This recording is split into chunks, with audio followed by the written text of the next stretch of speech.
Mardi d'une réunion du Conseil de sécurité des Nations Unies. La séance présidée par le Gabon a en quelque sorte été l'occasion aux différents États de réaffirmer leur position sur le Mali. Des positions qui opposent globalement le grand bloc de l'Ouest à celui de l'Est.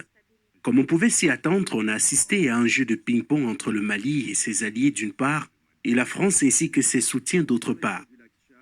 Wagner ne permettra pas de garantir la paix au Mali, uniquement l'exploitation et l'instabilité.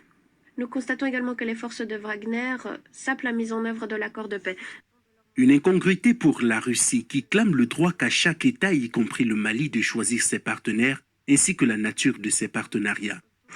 Les réactions vivement négatives de l'Occident face au renforcement de la coopération entre la Russie et le Mali sont à nouveau la preuve des approches paternalistes et du deux poids, deux mesures de la part des anciennes grandes métropoles. Les mensonges faisant état de la présence de soi-disant mercenaires sont proférés par ceux qui, il y a quelques années encore, envoyaient leurs soldats de bonne fortune sur le continent pour renverser les régimes inconvenants et établir le contrôle sur les ressources naturelles. Contrairement à certains États occidentaux, nous ne tentons pas de nous ingérer dans les affaires intérieures du Mali. Nous n'établissons pas de préconditions à notre assistance qui pourraient mettre en péril la souveraineté de l'État. Nous appelons les pays occidentaux à cesser d'abuser du Conseil de sécurité, à respecter le choix des Maliens et à contribuer à au règlement de la situation dans le pays. Dans la même veine, le ministre malien des Affaires étrangères Abdoulaye Diop, qui a fait le déplacement, indexe le double jeu de la France au Mali. Il accuse la France de régulièrement violer l'espace aérien du Mali et de soutenir les groupes terroristes en leur fournissant renseignements et armements.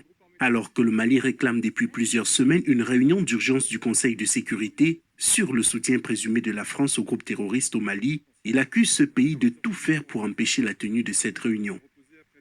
Il est surprenant que dans le cadre du récit factuel, le rapport du secrétaire général ait passé sous silence la saisine du Conseil de sécurité par le Mali le 15 août 2022 pour ce qui concerne les tentatives de déstabilisation et les violations répétées de l'espace aérien par les forces françaises.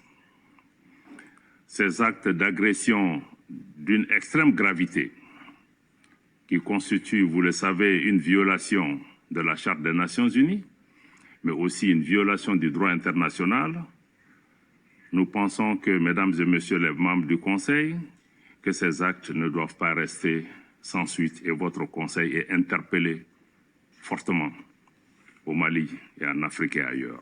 C'est pourquoi le gouvernement renouvelle sa demande d'avoir une réunion spécifique du Conseil de sécurité qui lui donnera l'occasion de présenter des preuves concrètes des actes de duplicité, d'espionnage et de déstabilisation de la France à l'encontre du Mali, y compris le partage de renseignements et le largage de matériel au profit d'organisations criminelles qui sont à l'origine de l'insécurité et des violences contre les populations civiles. Populations civiles qui, mesdames et messieurs, attendent du Conseil de sécurité qu'il assume sa responsabilité principale de maintien de la paix et de la sécurité internationale. Nous avons également pris à témoin, à travers cet exercice, l'opinion publique nationale et internationale qui doit être édifiée pour une fois sur les causes profondes, les facteurs qui créent l'insécurité, la déstabilisation et l'expansion du terrorisme dans le Sahel. En réponse aux accusations maliennes, l'ambassadeur de France au Conseil de sécurité a nié en bloc les accusations portées contre son pays, évoquant une pure diffamation. Je tiens à rétablir la vérité après les accusations mensongères et diffamatoires du gouvernement de transition malien, telles que contenues dans la lettre transmise au Conseil de sécurité le 15 août et répétée à l'instant devant ce Conseil par le ministre des Affaires étrangères du Mali. La France n'a jamais violé l'espace aérien malien. Je conteste formellement toute violation du cadre juridique bilatéral. Voilà, empire du mensonge. Excusez-moi, excusez-moi. Bouya, on est très, très bon. Bonjour à tous. Aujourd'hui, nous sommes donc le 20 octobre 2022. Voilà.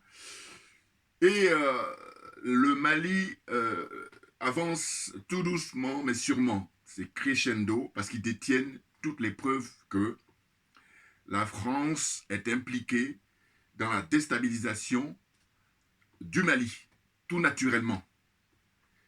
Et s'il n'y avait que le Mali, non, c'est toute l'Afrique, très clairement. Le Mali tient le bon bout. Maintenant, ce qui se passe, c'est quoi? C'est que là, je vous ai montré quelques extraits, là, comme je fais d'habitude, et vous avez vu la représentante, la diplomate américaine qui est dans l'OTAN, donc l'empire du mensonge, qui dit n'importe quoi, en disant que le fait qu'il y a Wagner, en fait, ça participe à déstabiliser. Donc eux, évidemment, chacun a son choix, chacun, comment dire, campe sur sa position, et puis chacun voit midi à sa porte, à savoir que le camp de l'OTAN, les adeptes du mensonge, hein, qui sont fâchés avec la vérité, éternellement, je le dis, parce que moi, au-delà même de l'empire du mensonge, je parle de religion du mensonge, donc la religion est beaucoup plus forte, vous en conviendrez avec moi. Donc ces gens-là, en fait, pour eux, ils ont leur vérité. Or, moi, quand je te dis, pourquoi ils ne parlent jamais du bilan? Le bilan, hein, entre l'OTAN et les pays africains, hein, depuis la création de comment on appelle ça, cette organisation, hein, après la Seconde Guerre en 1945, hein, jusqu'à aujourd'hui, donc ça fait combien? 77 ans. Donc faisons le bilan. Hein. Tous les pays africains, hein, un à un, le bilan, depuis que l'OTAN. Donc que dalle. Ils sont là pour faire de la mascarade, c'est l'enfumage, c'est l'escroquerie morale d'abord et escroquerie matérielle ensuite. À savoir que casque bleu, ONUCI, en fait, tout pour embrouiller tout le monde. Et quand on n'est pas averti, eh ben, on est là à suivre et puis on ne comprend rien, on n'y voit que du feu. Mais quand on est averti, eh ben, on voit que, en réalité, écoutez, je vous dis, souvenir simple, quand vous regardez l'histoire, eh ben, il y a eu la traite négrière, hein, où là, on a agressé l'Africain, on a agressé le peuple noir, on a déporté hein, des millions d'Africains dans les Caraïbes, pas seulement, hein, aux Amériques, voilà. Et puis, ils ont justifié ça. Hein, ça a duré 4 à 5 siècles. Et donc, la suite des événements, c'est qu'il y a, comment dire, la colonisation qui a duré, qui a fait son temps. Et là, on est dans le néocolonialisme avec l'histoire de la France-Afrique et tout ça. Et en fait, à chaque fois, ils trouvent le moyen de justifier. Aujourd'hui, au XXIe siècle, en fait, ce qui a remplacé justement l'esclavage, ce qui a remplacé la colonisation, encore que ça s'est perpétue, hein, parce que quand on a l'histoire du franc CFA et puis les bases militaires, mais c'est la colonisation on est en plein régime, vous comprenez? Voilà, donc ils vont justifier. Et donc l'histoire des djihadistes, là, c'est pour justifier justement le pillage à ciel ouvert, même pas à huis clos, hein, à ciel ouvert de toutes les richesses africaines. Mais ça fait un moment que ça dure et il se trouve que maintenant, ils ont affaire aux enfants et aux petits-enfants des pères de l'indépendance. Hein, les Kwame Nkrumah, les Patrice Lumumba, les Batlimi Bokanda, les Sylvanus Olympio, les qui encore, ben, évidemment, Modibo Keïta, tout naturellement. Et j'oublie pas Nasser, hein, Nasser d'Égypte, très très important. Vous voyez, tous ces grands messieurs qui ont une conscience politique très très forte. Ah oui, oui, oui, oui. Et c'est pour ça qu'ils ont été pour la plupart éliminés, tout naturellement. Vous voyez? Donc là, aujourd'hui, ils ont affaire aux petits-enfants de ces messieurs-là, que nous sommes, tout naturellement, et il se trouve qu'ils ne sont pas corrompus, les dirigeants maliens.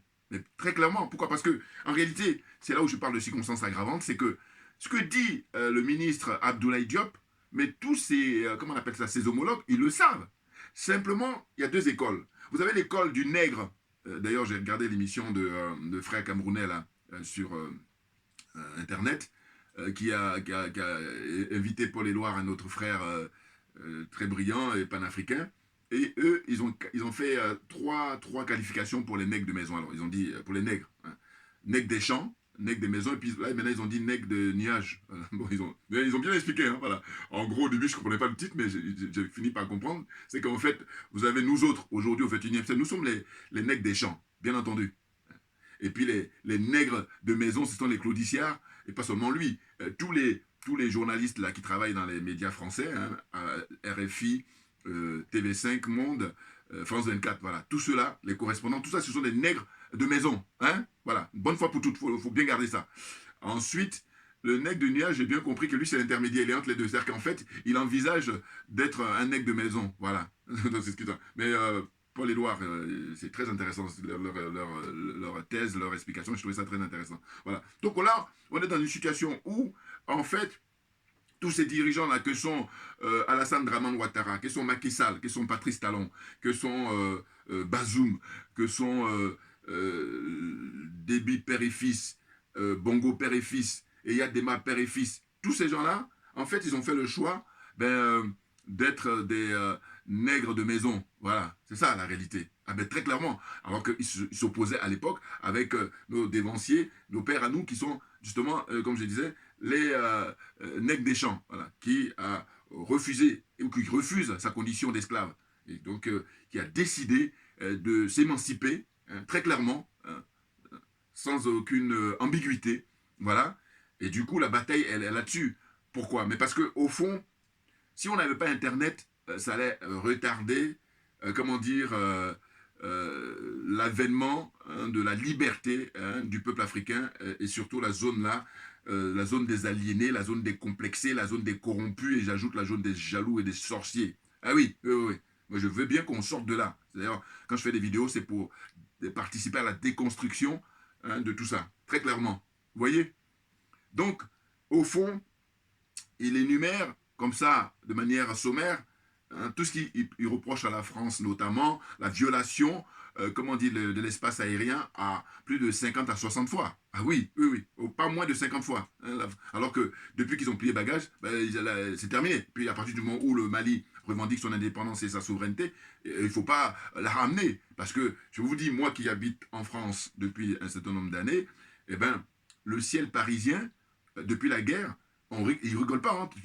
Il faut avoir une autorisation spéciale, parce que Paris est protégé justement, je crois que c'est suite à la guerre, après la Seconde Guerre, voilà, les bombardements. Donc suite à ça, on ne peut pas, l'espace aérien parisien, enfin voilà, c'est vraiment très très fermé. Donc, si on prend cette expérience-là, ça veut dire qu'en fait, ce sont les autorités françaises qui décident. Hein. Et bien, tout comme les autorités maliennes ont le droit de décider, et d'ailleurs c'est la marque même de la souveraineté, c'est la marque de l'indépendance, c'est ça. Sinon, les autres là, les zozos là, hein, les Macky Sall et Alassane Ouattara et compagnie, eux, ils vont dire comme ça, théoriquement, verbalement, qu'ils sont indépendants, alors qu'au fond d'eux-mêmes, ils savent très bien, mais ils ont fait, c'est un choix qu'ils ont fait de rester esclaves. Simplement, les miettes qu'ils ont là, eh ben, ils échangent ces miettes-là avec l'humiliation du peuple africain, avec, comment dire ça, ben écoutez, la misère, à tout point de vue, dans laquelle se retrouve le peuple africain. Vous voyez, c'est très grave ces gens-là. Et puis leurs partisans, alors là, je vous dis les partisans, parce que je me dis, écoutez, franchement, on est à l'heure d'Internet, donc il y a quand même une évolution significative, pour ne pas dire historique, au point de vue connaissance. Et en plus de ça, c'est à volonté. Donc on n'a jamais vu. Donc c'est pour ça que je dis, il n'y a plus d'excuses. Voilà. Il n'y a plus d'excuses, très clairement. Hein. Donc, soit on se dit, on ne peut pas rester esclave éternellement, et dans ce cas-là, on est nègre des champs, ou alors on dit, non mais finalement c'est très lourd, voilà, parce que leur problème c'est ça, ils ne le disent pas, mais c'est ça, ils n'y croient pas, voilà, alors que nous on y croit, mais simplement on dit, poussez-vous, on va s'occuper du dossier, d'ailleurs, que vous le vouliez, vous allez vous pousser, voilà, on a commencé là, et d'ailleurs, pour ne pas oublier, avant de faire cette vidéo, j'ai un frère panafricain qui m'a envoyé les vidéos là sur l'actualité au Tchad, voilà. Donc ça bouge là-bas au Tchad, depuis ce matin. Il y avait une manifestation qui avait été annoncée pour aujourd'hui. Et là, comme d'habitude, dictature, ils mettent les flics partout. Et puis j'ai lu un peu quelques articles avant de faire cette vidéo. Et qu'est-ce que j'ai lu? C'est que, en fait, par manque de moyens, ben c'est pour ça que l'armée utilise des balles, réelles. C'est-à-dire qu'ils n'ont même pas suffisamment, ou pas du tout même, pas grand-chose au niveau lacrymogène qui est utilisé par les forces de l'ordre pour disperser les foules. Ils n'ont même pas ça. C'est ça qui est très grave. Quand je dis pas ça, ils en ont un petit peu. Alors qu'on sait que le Tchad est potentiellement très très riche en pétrole notamment. Vous voyez, de toute façon, tous les pays africains, je vous dis, ils sont très très riches. Il y en a qui en ont beaucoup plus, mais il n'y a aucun pays qui est pauvre aujourd'hui. Après les recherches scientifiques. C'est même pour ça que la France, elle conforte ses bases militaires et nous militons pour que ces bases militaires-là ferment vraiment le plus tôt possible et ça va se faire. Mais bien entendu, puisque le Mali, justement dans sa démarche, mais c'est pour faire fermer toutes les bases militaires françaises en Afrique.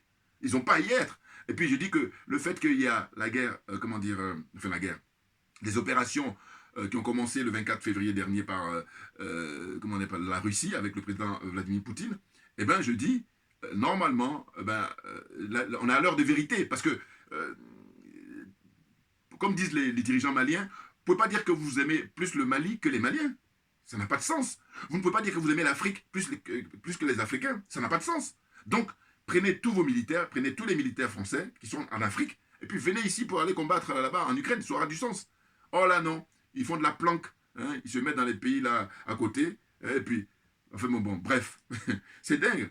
Mais là, ce que j'ai trouvé intéressant, c'est l'intervention de l'ambassadrice, je crois que la diplomate russe là-bas, aux Nations Unies, son intervention, les mots qu'elle a utilisés. Hein, une intervention qui n'est pas très longue, mais qui est vraiment très claire, très limpide, et puis qui a beaucoup de sens. Vous comprenez? Voilà. Alors, j'ai essayé de un peu transcrire à ma manière ce qu'elle a dit, grosso modo.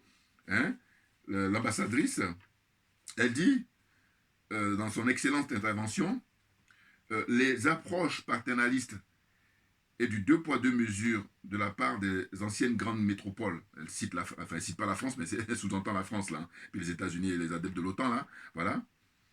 Ces derniers envoyaient sur le continent africain des mercenaires pour renverser les gouvernements qui n'étaient pas à leur convenance. Bon, c'est moi qui ai traduit. Hein, mais là, il parle un bon français. Hein, et avoir les contrôles des ressources naturelles de ces pays.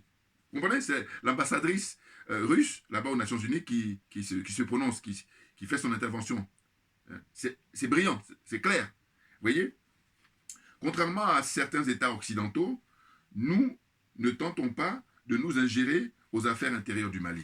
Vous vous rendez compte? C'est clair. Vous pouvez reprendre là, ceux qui n'ont pas bien suivi. Hein, elle a une courte intervention, mais qui est claire, c'est dans la vérité. Elle dit que leur démarche, eux les Russes, ils ne viennent pas pour s'immiscer dans l'histoire intérieure, parce que ça remet en cause justement l'indépendance et la souveraineté du pays. Très clairement.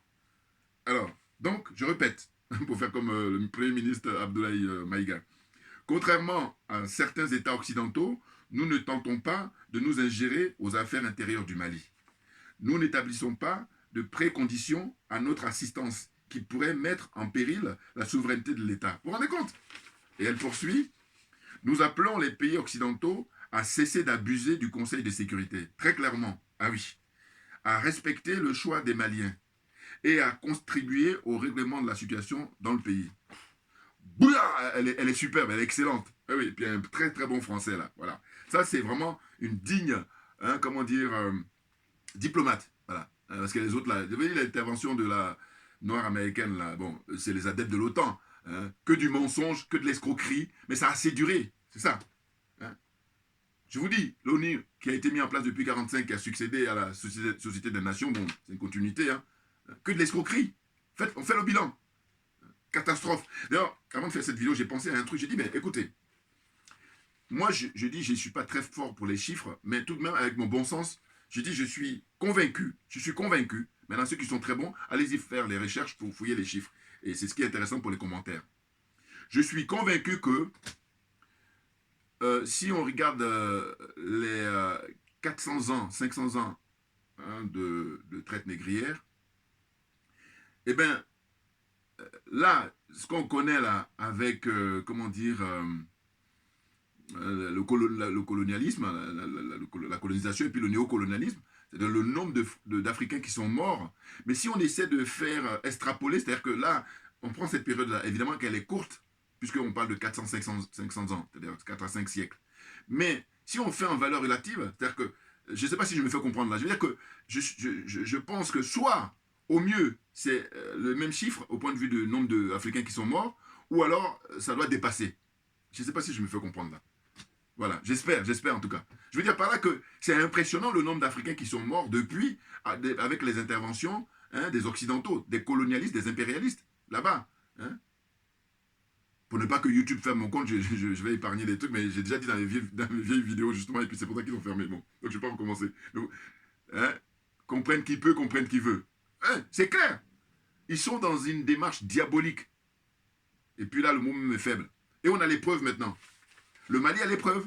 Et donc, vous avez vu, il y a donc l'ambassadeur de France là-bas aux Nations Unies qui lui nie tout. Hein, dit voilà, nous on a toujours été corrects et tout. Non, mais je dis il faut lui mettre un nez de Pinocchio, hein, nez rouge de clown, hein, et puis comme ça, là ça va détendre un peu l'atmosphère parce que là il se prend au sérieux alors que non mais attendez, on vous a pris la main dans le sac. Et puis d'ailleurs, moi j'aime un mot français que j'aime bien, c'est chiche. C'est-à-dire que en fait, j'utilise ça d'ailleurs, j'emprunte à le grand Aimé Césaire, à l'époque à l'Assemblée nationale française, quand il était au Parlement, quand il s'exprimait. Il donnait des cours de français aux ministres là, voilà. Et il dit, chiche, voilà. Quelle est la différence entre égalité et puis... enfin, voilà, il y a des mots comme ça là où il a dit chiche. J'ai beaucoup aimé cette intervention, vous allez retrouver ça si vous allez dans les archives.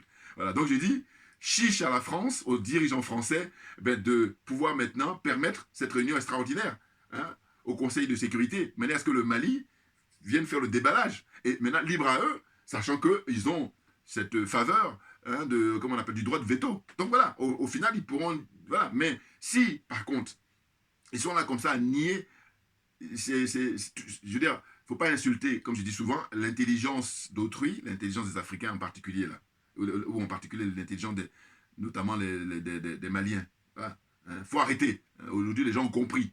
Donc c'est terminé. Ils le savent. Alors, dans cette situation-là, comme j'adore la psychologie, j'ai dit, bon, eux, ils savent que c'est faux. Ils savent. Et puis les Maliens savent que c'est faux aussi parce que les Maliens ont suffisamment de preuves. Et puis les Maliens, je vous dis, le problème, c'est que ce que disent les dirigeants maliens qui sont très brillants, que ce soit le président Assimi Goïta, hein, son excellence, hein, voilà, j'utilise ça à bon escient, son excellence, hein, le président Assimi Goïta, qui lui a cette stratégie n'est pas parlé, ne parle pas beaucoup, c'est très très bien, parce que justement, ils ont tiré les leçons, hein, du passé où on avait nos dévanciers, qui, je prends l'exemple du Thomas Sankara, je dis, bon, ben lui, c'est Jésus, et voilà, bon, il était très généreux, il était plus que humain, voilà, mais il s'est sacrifié, et c'est pour ça que là, maintenant, il y a ces petits-enfants qui ont pris les choses, il faut espérer que le capitaine, là, hein, puisse pas copier Damiba, voilà, et plutôt copier Assimi Goïta, voilà, ça aura de la gueule, ce serait intéressant pour la suite des événements, c'est très très important. Vous voyez, donc ce que je dis, c'est que je dis, en fait, la seule différence, c'est qu'eux, ils ne sont pas corrompus, ils ont une conscience politique, contrairement à Macky Sall, contrairement à Patrice Talon, contrairement à M. Alassane Draman Ouattara. Très clairement, mais oui, parce qu'en réalité, les autres, ils sont dans l'escroquerie, ils sont dans la corruption, une corruption, mais c'est ça qui fait qu'ils font mine. C'est-à-dire qu'ils font comme si tout ce que dit le Mali, ils ne sont pas au courant. Ils savent, mais simplement, c'est un choix. Le Mali dit non, nous, on a ras-le-bol, on en a marre, hein, que les Africains restent esclaves. Et puis leur richesse profite aux autres. Et puis nous, on a des miettes. Et je dis que nous, les panafricains, aujourd'hui, au XXIe siècle, notre démarche, c'est de faire que nous, on a la part du lion, qui est tout naturel, hein, et puis les autres auront les miettes. Cette équation-là, il faut qu'elle soit inversée. Sinon, ça ne tient pas la route. Sinon, c'est n'importe quoi. Une équation qui est respectée par les nègres, justement, de maison. Et nous, on refuse. C'est pour ça qu'on fait le combat, on mène le combat. Lâchera rien du tout. Vous comprenez? Alors, donc, la suite. Je disais, l'ambassadeur de France aux Nations Unies nie toutes les accusations du Mali, alors que le Mali n'a pas encore pu exposer toutes ses observations, ses réclamations, ses accusations contre la France. Ah oui, il faut qu'on soit d'accord. Là, pour l'instant, il faut juste quelques énumérations. Maintenant, si les autorités françaises, les dirigeants français acceptent, hein, il y ait une réunion extraordinaire là-bas au Conseil de sécurité, là, le Mali va venir avec tous les dossiers, tout, voilà. Hein. Et puis maintenant, on va commencer à parler sérieusement, voilà. C'est là, pour l'instant, là, on n'est que dans... je ne sais pas si je peux utiliser le terme d'amuse-gueule ou... hein, bon, mais n'importe quoi. Je dis, moi je remercie tous les jours, je ne peux pas m'empêcher les gens qui ont inventé Internet. Parce que vous imaginez, c'est là encore mon bon sens. Hein, parce que je dis, bon, quand il n'y avait pas Internet, c'était très complexe. Hein, parce que justement, quand on a affaire à l'empire du mensonge en plus, et puis la religion du mensonge, les adeptes de l'OTAN, là, ce sont eux qui nourrissaient... comme ça les esprits des gens, hein, lobotomisés, ils continuent en plus au XXIe siècle, mais sauf que nous, on a compris ça, donc on a pris du recul, et puis maintenant on a dit, bon, écoutez, dégagez parce que vous perdez notre temps là, parce que voilà. Et puis maintenant, ceux qui acceptent ça, c'est pour ça qu'on utilise le terme de servitude volontaire. Mais eux, c'est un choix qu'ils ont fait simplement par facilité. Mais oui, c'est beaucoup plus facile de rester esclave. Là aussi, j'enfonce une porte ouverte là. Non mais je veux dire, même ça, il y a des gens qui ne sont même pas conscients de ça. Hein. Il faut qu'on soit d'accord, sinon on n'en serait pas là. On en est là parce que justement, il y en a qui ne sont même pas conscients de ça. Ils sont dans une situation où ils ne comprennent rien, et je dis, c'est pas ça le problème. Le problème, c'est que si tu ne comprends rien, ton voisin ou ton proche, bon, laisse-le, il va t'expliquer, puis il va avancer. Or là, ils sont partisans pour le nivellement par le bas. Et moi, ça ne m'intéresse pas. Je prends mes distances immédiatement. Ah, j'ai pas de temps à perdre. Voilà, très clairement. Donc, la suite, c'est quoi? C'est que, voilà, j'ai dit, chiche. Voilà, chiche. Hein, si la France a son ambassadeur aux Nations Unies, il nie tout en disant que non, non, non, on a tout respecté, on ne viole rien du tout. On ne viole pas l'espace aérien, on ne donne pas des informations aux djihadistes et tout ça. Mais chiche, faites diligence. Ça, c'est un bon français en termes juridiques, ça. Hein, voilà, dans le jargon juridique. Chiche, faites diligence, c'est-à-dire que dépêchez-vous à organiser cette réunion-là, à accepter que cette réunion-là s'y tienne. Ah oui, oui, oui. Ah oui. On se frotte les mains, là. Oh là, on est dans une situation où ils savent très bien que c'est leur fin. Mais oui, mais on a... Là, par contre, vous ne pourrez rien faire. Hein. Je veux dire que moi, j'ai dit ça va aller beaucoup plus vite qu'on peut l'imaginer. Regardez là au Tchad. Il y a maintenant, je sais pas moi, 1 mois, 2 mois, qu'est-ce qu'il aurait pensé? Là, c'est chaud là. Donc le fils Déby là, il va dégager le plus tôt. Parce que avec Internet, mais toute la jeunesse est debout. Vous voyez ce qui s'est passé d'abord au Mali, ensuite il y a la République centrafricaine, ensuite vous avez, comment dire, la Guinée, et ensuite vous avez, comment dire, le Burkina Faso. Voilà. Donc les choses sont claires, et j'ai dit, c'est historique. Voilà. Et donc il ne faut pas rater le train là, qui est en marche. Et quand on voit les gens en Côte d'Ivoire, là-bas, ils sont là, ils se posent 1000 questions, alors qu'il n'y a pas 1000 questions à se poser. Ils posent 1000 questions parce que je vous dis, la plupart, hein, ils rêvent de prendre la place de M. Ouattara pour faire comme M. Ouattara et dire à la population que nous, on ne va pas être très dur comme lui l'a été. Non, on ne veut rien savoir. Il n'y a pas question d'être trop dur. Non, la question c'est, il faut maintenant des dirigeants qui soient patriotes, mais qui soient à l'image justement des dirigeants maliens. Voilà, qui soient patriotes, très clairement, qui soient panafricains, bien entendu. Et oui, parce que vous ne pouvez pas avoir des blocs en face et puis vous êtes là avec vos micros-États là. Regardez, hein, tu veux faire quoi avec la Côte d'Ivoire, même si on dit c'est, comment dire, 30 millions d'habitants. Mais tu vas faire quoi face aux États-Unis? Tu vas faire quoi face à l'Inde? Tu vas faire quoi face à la Chine? Tu vas faire quoi face à l'Europe? N'importe quoi, très clairement. Alors, quand je dis la Côte d'Ivoire, il y en a même encore pire. Le Togo. Hein? Tu vas aller où avec ça? Le Gabon. Hein, quand même, on descend encore. Hein? Ou alors Guinée-Bissau. Alors, Guinée-Bissau et Guinée-Équatoriale, je vous dis, moi, ça me fend le cœur. Enfin, c'est-à-dire que je dis, bon, la zone francophone, eux, on a l'habitude. C'est-à-dire qu'ils sont dans la somnolence, ils sont, comment dire, sous perfusion, ils sont... coma profond, voilà. Mais par contre, je ne comprends pas pourquoi le président Nguema, là, pourquoi il ne sort pas du franc CFA? Alors que les Français, ils l'emmerdent comme ils emmerdent tous les autres. Hein. Mais je veux dire, parce que eux, c'est des colonies. Guinée équatoriale, ancienne colonie espagnole. Guinée-Bissau, ancienne colonie portugaise. C'est pour ça que je dis, mais les Français, si ça dépendait que d'eux, les dirigeants français, mais ils prendraient toute l'Afrique. D'ailleurs, c'est ça leur but depuis toujours. Ah oui, parce qu'ils arrivent à convaincre les autres Européens. Je vous dis, regardez la question du CFA. Quand on était arrivé à l'avènement de l'euro, hein, la monnaie européenne, hein, eh ben c'est à cette occasion-là que la plupart ont pris conscience, hein, ils ont regardé un peu dans le dossier, que la France pille les pays africains avec ce système-là, pas moins de 440 milliards d'euros chaque année qui est versé dans le trésor français, hein, dans les caisses de l'État français. Vous vous rendez compte? Et c'est ça qui permet justement de payer les gens, de jouer. Ce que j'ai dit dans une vidéo passée, j'ai dit, vous savez, moi j'ai étudié un petit peu ce que j'ai retenu dans mes cours d'économie à l'époque, quand j'étais au lycée ou en première année en fac, c'était, comment ils appellent ça? L'État-providence, voilà. L'État-providence. Et ça, normalement, on retrouve ça dans les pays nordiques comme en Suède, hein, comme en Norvège, voilà, où l'État intervient pour réguler un peu la situation économique. Mais ça s'oppose justement au système américain, système capitaliste, hein, où là, l'État dit non, non, non, nous, on ne se mêle pas, donc économie, allez-y, le plus fort gagne, mais n'importe quoi. On a vu vos limites. C'est pour ça que je dis toujours que tous ceux qui se prétendent être capitalisme, attendez, jetez l'éponge, parce que vous avez brillé au XXe siècle. Maintenant, on a vu, regardez les dégâts dans le monde entier, regardez la situation de l'être humain. Voilà. On l'a utilisé comme une marchandise, hein, enfin, n'importe quoi. Mais ça, c'est les conséquences du capitalisme. Regardez, le nombre de jeunes Africains sacrifiés dans la Méditerranée depuis des décennies. Mais qu'est-ce que vous en dites? Donc c'est du bon sens. Mais des trucs simples, hein, simples. Puis là, ils sont là. Ils sont mauvaise foi, ils sont malhonnêtes, ils sont des malades. Alors, tout le monde rentre en psychiatrie. Voilà. Parce que quand je dis ça, je suis gentil. Hein. Je vous dis très franchement. Non, parce que si je ne suis pas trop gentil, je parle de 500 coups de fouet. Voilà. Bon, excusez-moi. Parce que... Non, mais parce qu'il y a des gens, enfin, 500 coups de fouet, ça existe dans certains pays-là. Voilà, parce que... Alors, bon, enfin bref, je m'arrête là parce que... Oui, on est très bon, on est très en forme. Hein, parce que je veux dire que quand on voit là, vraiment, l'éloquence de Abdoulaye Diop, le ministre des Affaires étrangères du Mali, je dis, bon, ça fait du bien, ça fait chaud au cœur. Voilà. C'est une fierté. Ah oui, oui. Puis tous sont bons, hein. Le ministre de la Défense, hein, Sadio Camara. Il y a le ministre de l'Intérieur là-bas. Et qui encore Wagé, le colonel Wagé, lui, c'était le premier à parler au début. Bon, mais lui, il s'occupe maintenant de la réconciliation, d'aller voir les populations.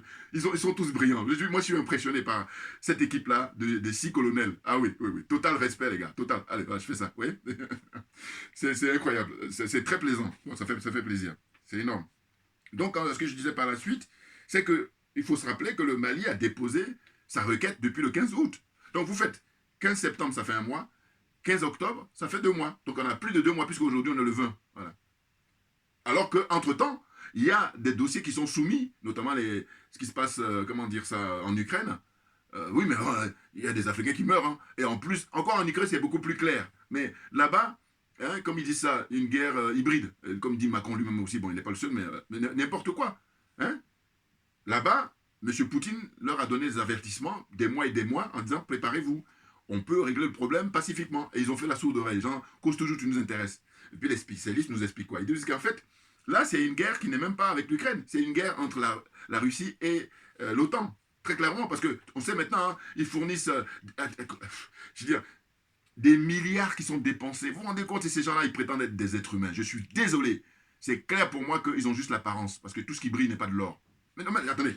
Vous imaginez, on nous dit que il y a pas moins de entre 700 et 800 milliards de dollars hein, dépensés pour aider l'Ukraine depuis le mois de février. Mais vous vous rendez compte 700 à 800 milliards de dollars. Alors qu'un seul milliard de dollars, ça suffit pour aider dans plein de trucs. Les écoles, les hôpitaux, hein, le bien-être. Donc ces gens-là, je vous dis, je me répète, hein, ils ont juste l'apparence d'êtres humains, mais ce ne sont pas des êtres humains. C'est clair pour moi. Voilà, les démonstrations là. C'est même pas exhaustif. Hein. Ah, c'est dingue, avec leurs obédiences, là. Ah là là là.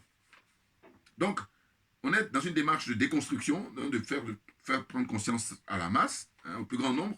Oui, parce que là, ça va aller naturellement. Hein. Ah oui, oui, oui, c'est clair. La Bazoum, là, il tremble. Même M. Ouattara, j'ai appris hier, quand j'ai suivi un petit peu l'émission de M. Kofi, là, enfin, le frère Kofi Isaac, c'est que, il paraît que M. Ouattara, en fait, il dort même plus voilà, dans son palais là-bas. Il dort 43e Bima. Il dort sur les bases de l'armée française. Là. Ben, on comprend. Ah oui, ils l'ont mis là. Donc maintenant, il a tellement la trouille, il est tellement dans l'angoisse qu'il est rassuré d'être dans la... Vous vous rendez compte? Donc, en apparence, il vient là et puis il fait des sourires et tout, alors qu'au fond, le mec, il est flippé parce que, ça y est, là, il y a un grand mouvement là, qui est prévu au mois de novembre, une grande manifestation, où là, c'est un appel...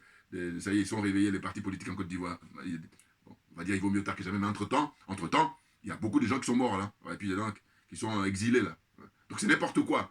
Voilà. Je suis désolé, hein. Moi, je rigole pas là-dessus. Parce que je dis, allez faire autre chose, c'est tout. Et non, mais c'est quand même dingue, hein. Et quand je dis ça, ils bouchent les oreilles. Parce qu'ils estiment qu'ils sont légitimes. Mais non, mais franchement, vous faites de l'escroquerie. Hein. Et vous êtes même beaucoup plus dangereux que... j'allais dire M. Ouattara. Pourquoi? Parce que M. Ouattara, on sait. Voilà. Donc, on le combat. Tandis que vous, là, vous êtes là dans une espèce de... comment dire, se masturber l'esprit et puis chercher alors que les trucs sont simples. Hein. Les jeunes gens là-bas au Mali, ils font la démonstration, très clairement. Puis on va en finir. Et je dis, si vous leur donnez un coup de main, voilà, c'est bon, on va accélérer le mouvement. Là, vous êtes traînés là. Traînés parce que je dis, vous cachez votre jeu, vous voulez remplacer M. Ouattara pour faire comme lui. Et on continue hein, le système de la France-Afrique. C'est tout, hein. Il n'y en a pas des masses hein, qui veulent en finir avec les bases militaires, en finir avec, le franc CFA. Parce que sinon, ils le diraient tous les jours. Et voilà. Donc, regardez bien les hommes et femmes politiques dans les différents pays, notamment en Côte d'Ivoire, qui est-ce qui écrit tous les jours qui parlent de... Comme je fais moi en permanence, par exemple. Voilà. Eh oui. Est-ce que c'est là où c'est intéressant avec Ousmane Sonko au Sénégal? Sonko, il le dit, à qui veut l'entendre, à l'Assemblée nationale. Il dit, voilà, on va en finir avec tous les contrats bidons, là. Hein. Et puis, finir avec le franc CFA et Blas, mais tout ça, ça va dégager. Quand moi, je viendrai au pouvoir en 2024. Vous voyez? Donc, les choses sont claires. Il n'y a pas d'escroquerie. Tandis que les autres, là, quand tu leur parles de ça, ils disent, oh, on verra. Non, mais attends, on n'a pas le temps. Hein. On va rien vouloir. Moi, je te dis, va faire autre chose. C'est tout. Ah, mais n'importe quoi. C'est pour ça que je dis encore une fois, merci à ceux qui m'ont... S'il n'y a pas Internet, est-ce que je pourrais me faire entendre par mes arguments, par mon point de vue, et voilà. C'est pour ça que c'est hyper intéressant. Donc, la suite, hein, donc, il est demandé à la France, justement, lors d'une réunion extraordinaire du Conseil de sécurité, l'ONU d'organiser, d'accepter cette réunion-là, hein, de manière à ce que le Mali vienne faire le déballage. C'est clair. Ah oui. Mais quoi qu'il en soit, je vous dis, les autorités maliennes, ben, ils ont gagné. Ah oui. Parce que bon, alors c'est vrai qu'il paraît que dans le passé, il y a eu effectivement des pays africains qui avaient déjà fait ces réclamations, notamment quand il y a eu le combat contre l'apartheid et tout. hein, et puis certains autres aussi. Mais la différence, c'est quoi?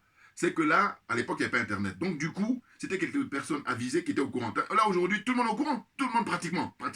Il n'y a que juste ceux qui sont de mauvaise foi, ceux qui sont malades mentalement. Enfin, quand je dis ça, j'entends, leur mauvaise foi est tellement forte que moi, je les mets dans un problème mental. Mais bien entendu, parce que, attends, quand quelqu'un, on va prendre le bon sens. Le Mali dit, bon voilà, moi, j'ai des choses à vous reprocher. Par contre, il faut qu'on tienne une réunion, comme c'est prévu, hein, dans un cadre légal, c'est-à-dire les dispositions, hein, le fonctionnement des Nations Unies, là-bas, eh ben, y a des réunions plénières, il y a des réunions extraordinaires. Voilà, on va mettre ça sur la table et on va discuter. On n'a même pas fait ça encore, vous commencez à dire non, non, non, en fait, vos accusations ne sont pas fondées. Ben non, mais laisse, on va ouvrir les dossiers. Vous voyez, donc c'est du simple bon sens. Et c'est pour ça que je dis que le Mali a gagné dans ce sens-là, dans le sens où tous les gens honnêtes sur cette terre-là où on est, hein, eh ben, qui sont au courant du dossier, ils disent, mais bien entendu, parce que si vous oubliez le Mali, et puis l'histoire avec les djihadistes de la France, oubliez, prenez maintenant les rapports tous les jours, voilà, avec vos voisins, avec vos collègues, avec, je ne sais pas quel, hein, un ami ou n'importe, voilà, bon, un ami national, bon, mais en tout cas, c'est pas pareil que quelqu'un qui vous veut du mal. Là, en l'occurrence, les dirigeants français qui sont impérialistes, qui sont colonialistes, ils ne veulent pas du bien des Africains, sinon ça se saurait. Mais bien entendu, ils arrivent à coopter, hein, les nègres de maison, et puis eux, ils leur donnent des miettes, et en échange de ça, eux, ils acceptent de faire le sale boulot. Voilà, c'est des choses simples. Bon, enfin, je dis simple, je dis que c'est dingue qu'on a besoin de ressasser ça encore. Mais qu'est-ce que vous voulez? Bon, mais ça participe à éveiller les consciences, et puis c'est clair. Mais je dis, ceux qui sont de mauvaise foi, j'ai pas le temps, allez voir ailleurs. Voilà, n'importe quoi. Enfin bon, bref.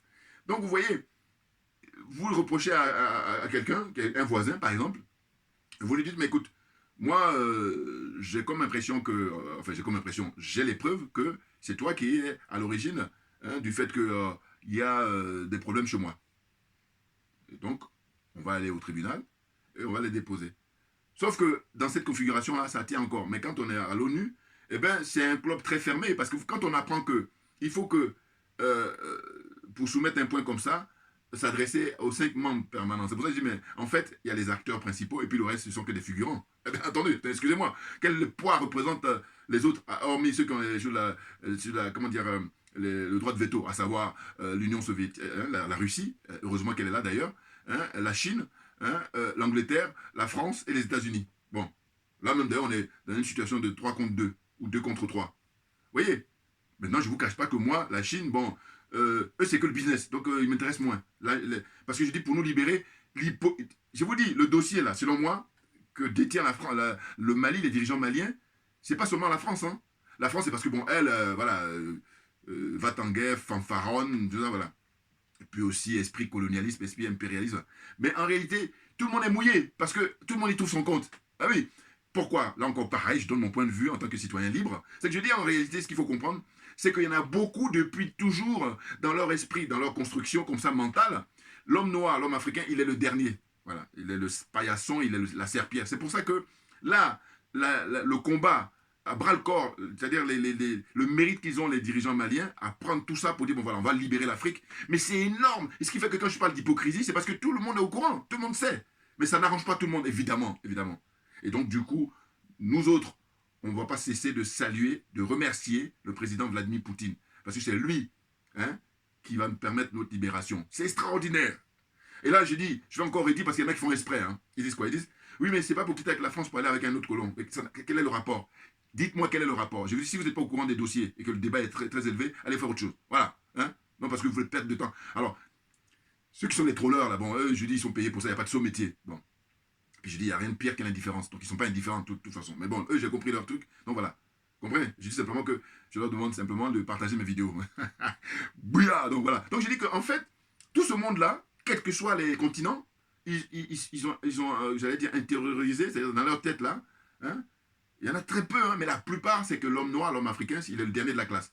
Donc, aujourd'hui, au XXIe siècle, notre libération, elle est en train de se faire, hein, par la prise de conscience, grâce aux réseaux sociaux et tout ça, et puis un renouvellement des générations. Voilà, grâce à tout ça, qui fait que ça y est, hein, on va en finir là, avec cette situation comme ça, mais qui ressemble à rien, qui est anachronique. Voilà, ça qui a fait son temps. C'est fini, hein. Là, on n'a plus de temps à perdre. On va mettre les points sur les i, hein. L'Africain va pouvoir être indépendant, il va avoir sa souveraineté. Hein, le Mali donne le ton, hein, le bon ton. Les autres, au lieu de copier, ils sont là, ils regardent à gauche et à droite. Non, Vous êtes malhonnête, vous êtes profondément malhonnête. Et là, justement, nos vidéos sont là pour vous mettre la lumière sur vos espèces de mascarades, hein, de mesquinerie, hein, d'escroquerie. Vous êtes très dangereux. Oui, parce que c'est quoi? Et en plus, je vous dis, tout ça, ça traîne. Alors que si il y en a qui ont beaucoup d'informations, qui sont même des protagonistes, s'ils acceptent de parler, vous imaginez. Et je redis encore, Guillaume Soro, vide ton sac, plus que jamais. Monsieur Conan Bédier aussi. Tous les gens qui ont composé le RHDP là. Mais oui, c'est trop facile. Mais bien entendu, videz votre sac et vous ne le faites pas. Donc fermez-la, allez faire autre chose. Et quand je dis ça, ça c'est même gentil. Venez fatiguer les gens, n'importe quoi. Donc voilà, hein, un big up à toute l'équipe dirigeante, à tous aux dirigeants, hein, du Mali qui ont beaucoup de mérite. Hein, parce que grâce à eux, ça y est, l'homme noir, l'homme africain commence à être regardé comme un être humain. C'est clair, c'est clair. C'est pas... On ne va pas compter sur les Macky Sall, on ne va pas compter sur les Bazoum, on ne va pas compter sur M. Alassane Draman Ouattara, on ne va pas compter sur Patrice Talon, qui, eux, en fait, juste les miettes qu'ils ont, eh ben, ils se considèrent comme des gens qui sont au même niveau que les autres qui rencontrent dans les grands salons et tout, alors que Nini, hein, c'est juste l'apparence. Parce que les impérialistes, les colons, ils font la différence. D'ailleurs, juste un rappel et puis je termine. La démonstration a été faite. À l'époque, l'ancien président Abdou Diouf, voilà, du Sénégal, il a été arrêté, je ne sais plus si c'était aux États-Unis ou au Canada. Ils l'ont fouillé comme un, je sais pas, un délinquant. Vous vous rendez compte? Le mec, alors que, voilà. Donc, ça en dit long sur le fait qu'ils font bien une différence entre un noir et un blanc. Voilà, t'as le maillot, hein, le noir, t'as le maillot. Ça ne peut pas cacher. Il y en a d'autres même qui peuvent cacher leur truc parce que, bon, voilà, par le nom, mais le noir, tu peux pas. Même Michael Jackson, on sait qu'il était noir, négro, voilà, c'est tout. Donc maintenant, il faut assumer, il faut être fier, hein, de sa négritude, parce que c'est nous qui avons raison. On lâche rien, on est d'accord. Merci à vous tous pour votre attention et à très bientôt. Merci bien.